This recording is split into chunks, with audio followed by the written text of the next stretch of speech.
መስታወት ፊት ቆመሽ አረ ምነው ፊቴ እንዲህ ጠቆረ፣ አረ ምነው እንዳሮጊት መጨማደድ ጀመረ ብለሽ ራስሽን ጠይቀሽ ታውቂያለሽ? ምናልባት ጠዋት ስትነሺ ዓይንሽ ስር አብጦ ፊትሽ ተጎሳቅሎ ስታዩ የሆነ መርገም የመታሽ ወይም እጣ ፈንታሽ ሊመስልሽ ይችላል። ግን እውነቱ ሌላ ነው።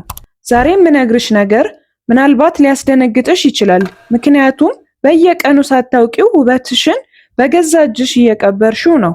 አዎ ፊቴን አበላሸሁት ብለሽ የምታዝኚው አንቺው በምትፈጽሚያቸው ጥቃቅን ግን ገዳይ ስህተቶች ምክንያት ነው። ይህን ቪዲዮ እስከ መጨረሻው ካየሽው እና የምነግርሽን ተግባራዊ ካደረግሽ ያ ያጣሽው የፊትሽ ብርሃን በሳምንት ውስጥ ይመለሳል። ፊትሽ ልክ እንደ በረዶ ንጹህና እንደ መስታወት የሚያንጸባርቅ ይሆናል። ይህ ቪዲዮ ዝም ብሎ ምክር ሳይሆን ወደ አዲሷና ወደ ቆንጆ አንቺ የሚወስድሽ ትልቅ ድልድይ ነው። ስለዚህ አሁኑኑ ተዘጋጂ። የመጀመሪያውና ትልቁ ስህተታችን እና እኛ ሴቶች በጣም የሚያስጠላብን ነገር ቢኖር ፊትን ማኮማተር ነው። በትንሽ በትልቁ ፊትሽን የምታኮማትሪ ከሆነ ግንባርሽ ላይ ያሉ መስመሮች ቋሚ ሆነው ይቀራሉ። ጭንቀት በሰውነት ውስጥ ኮርቲሶል የሚባል ሆርሞን እንዲመነጭ ያደርጋል። ይሄ ሆርሞን ደግሞ ቆዳሽን የሚያጠነክረውን ኮላጅን ድራሹን ያጠፋዋል። ኮላጅን ጠፋ ማለት ደግሞ ፊትሽ ልክ እንደ ተበሳ ፊኛ ይረግባል። ስለዚህ ውድ እህቴ ሁልጊዜ ፈገግ ለማለት ሞክሪ። ፈገግታ በነፃ የሚታደል የፊት ሊፍት አፕ ነው።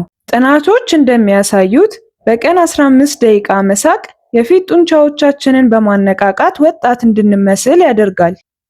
ሁለተኛው ስህተትሽ ስልክሽን ይዘሽ እስከ ሌሊቱ 8 ሰዓት በጨለማ መቆየት ነው።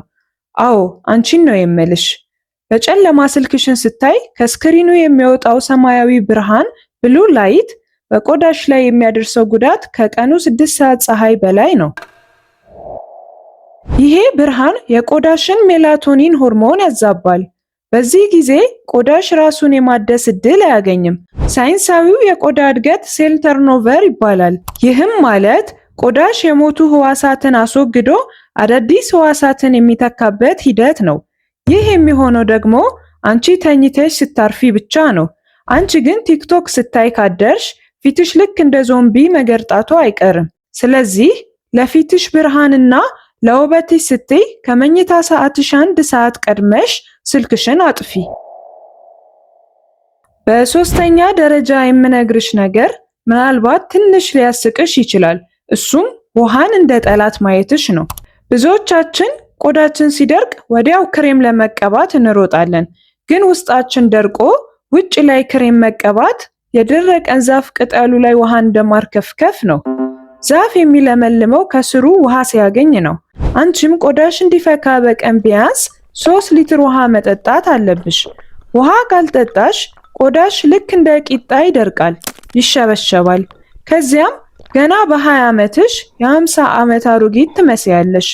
በቁጥር ስናየው ደግሞ የሰውነታችን 75 በመቶ ውሃ ነው። አንቺ ግን ይህንን ሁሉ ውሃ በሻይና በቡና ልትተኪው ትሞክሪያለሽ። ይህም ሌላው ትልቅ ስህተት ነው። ንጹህ ውሃን እንደ ውበት መድኃኒት ቁጠሪው። አራተኛው የኔ ውዶች ቆዳችሁን እንደ ጂንስ ጨርቅ የምታዩት ነገር ነው። ፊቴ ንጹህ ይሁን ብለሽ በሳሙና እንደ ልብስ ስታሺው ቆዳሽን እየገደልሽው እንደሆነ ታውቂያለሽ። ቆዳችን አሲድ ማንትል የሚባል በጣም ስስና ጠቃሚ ሽፋን አለው። አንቺ ግን በደረቅ ሳሙና ስትፈትጊው ይህን ሽፋን ታጠፊዋለሽ። በዚህም ጊዜ ቆዳሽ ራሱን መከላከል ያቅተዋል። ከዚያም ባክቴሪያዎች ፊትሽ ላይ ሰርግና ምላሽ ያደርጋሉ። ብጉርም እንደ ልብ ይፈላል። እህቶቼ ፊት እንደ ሕፃን ልጅ ነው። በስሱ መታጠብ ነው እንጂ እንደ ሰንበት ልብስ አይታሽም። ሳይንሱ ምን ይላል መሰላችሁ? ቆዳሽ የራሱ የሆነ ፒኤች አለው። ይህን ካዛባሽ ፊትሽ ልክ እንደ ደረቀ ቆጮ መሰነጣጠቁ አይቀሬ ነው። ስለዚህ አሁኑኑ ያንን በኃይል የማሸት ልምድሽን አቆሚ። ቆይ ግን የኔ ቆንጆ ቪዲዮውን እያየሽ ሰብስክራይብ ማድረጉን እንዴት ረሳሽው?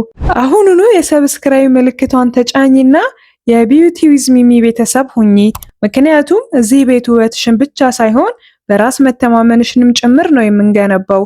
የደወል ምልክቷንም ተጫኛት። ጎበዝ። አሁን ወደ 5ኛው እና እጅግ አስቂኝ ወደ ሆነው ስህተት እንለፍ። አምስተኛው ስህተት ፀሐይ ላይ ያለ ዣንጥላ ወይም የመከላከያ ክሬም መውጣት ነው። እኛ ሀገር ፀሐይ ቆዳን ታጠቁራለች ብቻ ነው የሚባለው፣ ግን ጉዳቱ ከዚያ በላይ ነው። የዩቪ ጨረሮች ቆዳሽን ፎቶ ኤጂንግ ለሚባል ችግር ያጋልጣሉ።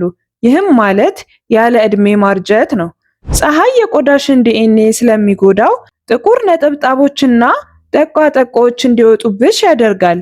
ስለዚህ ወደ ውጭ ስትወጪ የፀሐይ መከላከያ መቀባት ፋሽን ሳይሆን ግዴታሽ ነው። ፊትሽ እንዳይለበለብ ከፈለግሽ ይህን ልማድ አሁኑኑ ጀምሪ። ስድስተኛው ነገር ደግሞ ስኳር ማብዛት ነው። አዎ፣ ያ የምትወጁ ኬክና ቸኮሌት ለፊትሽ ጠላት ነው። ስኳር በደም ውስጥ ሲበዛ ከፕሮቲን ጋር ተጣብቆ ግላይኬሽን የተባለ መርዛማ ሂደት ይፈጥራል። ይሄ ሂደት ቆዳሽ የመለጠጥ አቅሙን እንዲያጣና እንዲሰቀል ያደርገዋል።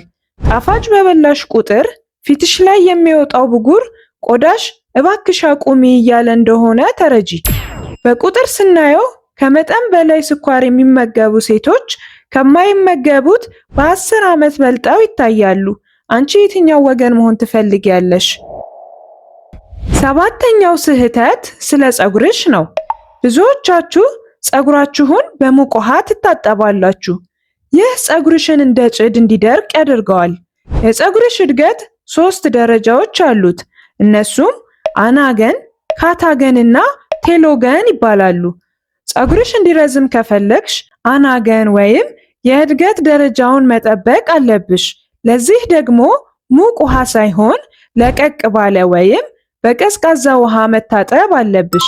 ምክንያቱም ቀዝቃዛ ውሃ የፀጉርሽን ቀዳዳዎች ስለሚዘጋ ፀጉርሽ እንዲያንጸባርቅና እንዳይሰባበር ያደርገዋል። ይህ መረጃ ለሌሎች ጓደኞችሽም እንዲደርስ ቪዲዮውን ላይክ አድርጊው።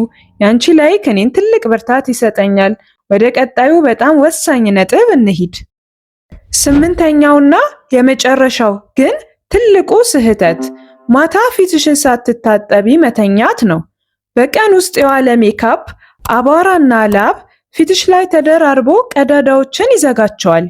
በዚህ ጊዜ ቆዳሽ መተንፈስ ያቅተዋል። ልክ እንደታፈነ ሰው ቆዳሽም ይሞታል። ጠዋት ስትነሺ ፊትሽ የጠቆረና የዛለ የሚሆነውም ለዚህ ነው። ስለዚህ ምንም ቢደክምሽ ፊትሽን ሳትታጠቢ ጭልጥ ብለሽ እንዳትተኚ።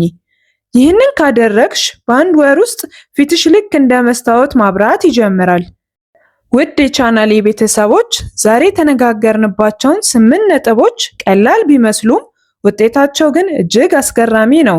እኔ ሚሚ ነኝ። ሁልጊዜም አንቺ ቆንጆና በራስሽ የምትተማመኝ እንድትሆኚ ነው የምመኘው። በሚቀጥለው ቪዲዮ እስከምንገናኝ በውበትና በጤና ቆዩልኝ። ቻው።